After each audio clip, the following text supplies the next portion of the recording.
Delivery के लिए pure बिल्कुल नॉर्मल तरीके से आई, चलकर आई। कहने का मतलब जब ऑपरेशन थिएटर में गई और ऑपरेशन थिएटर से आई, पता नहीं अंदर क्या हुआ क्या नहीं हुआ, डायरेक्ट मुझे वेंटिलेटर पर पाया गया। वेंटिलेटर एक्चुअली कहने का मतलब है कि उनका पूरा काम नहीं कर रहा था।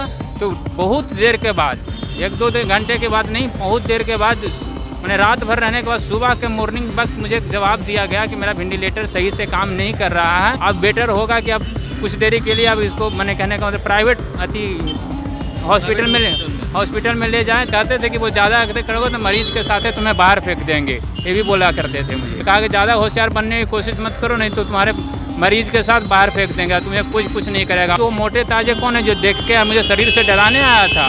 बोल इतने उसको, मैं 308 हड्डी है ऐसे मुझे बोला गया कि 308 हड्डी है, मैं 1 मिनट में उसे सुखा दूंगा। नमस्कार, आप देख रहे हैं रिपब्लिकन न्यूज़। मैं हूं कोमल आर्य। इस वक्त मैं मौजूद हूं सूबे के सबसे बड़े अस्पताल पटना पीएमसीएच में।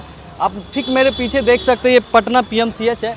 यहाँ के हाल के बारे में मैं आपको बताने जा रहा हूँ कि एक महिला मरीज की जो है वो डिलीवरी के दौरान जो है कहीं ना कहीं पटना पीएमसीएच की लापरवाही की वजह से जो है उसकी मौत हो गई है। हमारे साथ उनके परिजन हैं। क्या नाम हो गया आपका? मेरा नाम रविशंकर गिरी हुआ।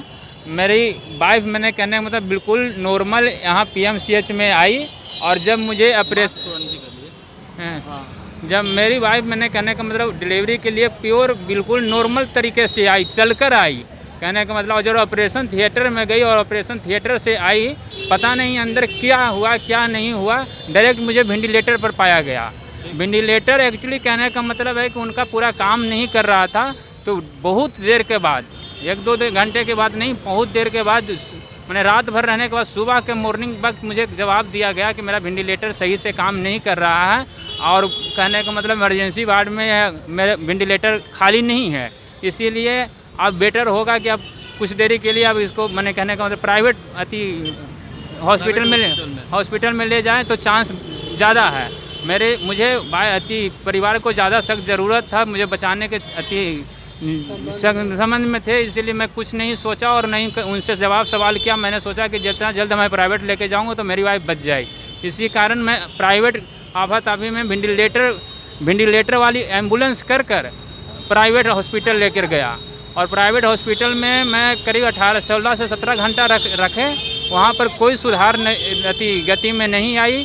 तो फिर मेरे पैसा के अभाव में मैं पूरे दिन, कहने का मतलब ज़्यादा दिन प्राइवेट में नहीं रह सकता था। इसी कारण फिर से मैं पीएमसीएच में आया वेंटिलेटर को पता करने कि मेरा वेंटिलेटर की जगह खाली हुई या नहीं हुई। मालूम चला कि खाली हुई, तो मैं फिर से पीएमसीएच में भर्ती किया। ये 5-6 दिन रहने के बाद वेंटिलेटर सही चल रही थी। उसके बाद अचानक मुझे बोला गया कि ये मेडिसिन लेकर आओ।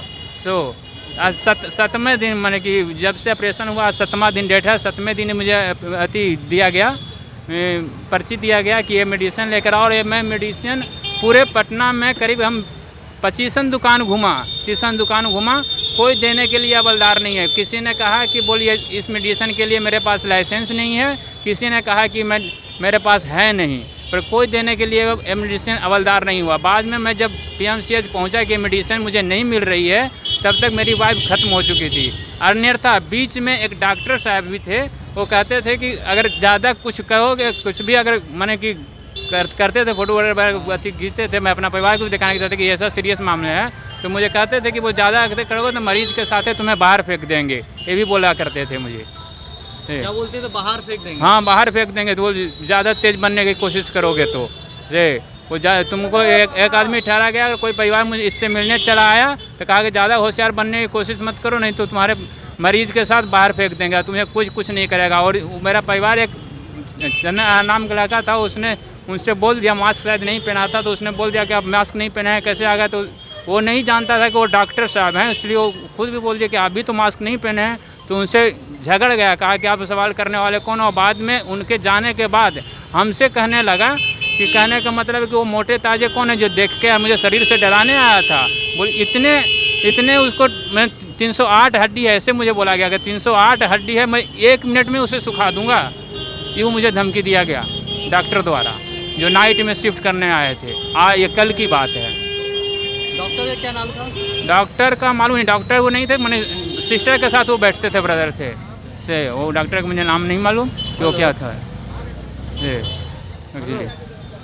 तो आपने सुना कि पटना पीएमसीएच में एक स्वस्थ मरीज जो है वो एडमिट डिलीवरी पेशेंट रहती है, इनकी वाइफ रविशंकर जी की, उसे एडमिट कराया जाता है, वो स्वस्थ रहती है और एक ऑपरेशन के दौरान जो है उसे वेंटिलेटर पे डाला जाता है। उसके बाद वेंटिलेटर नहीं होने का बहाना बना करके उन्हें प्राइवेट अस्पताल भेजा जाता है, जिसके बाद वो अपनी आर्थिक स्थिति को देखते हुए फिर से प्राइवेट हॉस्पिटल से जो है पटना पीएमसीएच भर्ती कराया जाता है, जहां महज कुछ घंटों के बाद ही उसकी डेथ हो जाती है। इसी से अनुमान लगाया जा सकता है कि सूबे का सबसे बड़ा अस्पताल जो पटना पीएमसीएच कहलाता है उसकी क्या स्थिति है। डॉक्टर ने जो मेडिसिन लिखा है वो मेडिसिन जो है वो ना तो कोई दुकानदार दे रहा था, ना ही किसी दुकान में मिल रही थी। जब वो अपने किसी दुकान पे जा रहे थे तो वहाँ के जो भी दुकानदार थे, मेडिसिन दुकानदार, वो सीधे तौर पे कह रहे थे इसका लाइसेंस नहीं है। आखिर सवाल एक ये भी है कि आखिर ऐसा डॉक्टर ने दवा क्यों लिखा जो कि पटना पीएमसीएच के आसपास के दुकानों में या पटना के अन्य मेडिकल स्टोरों पे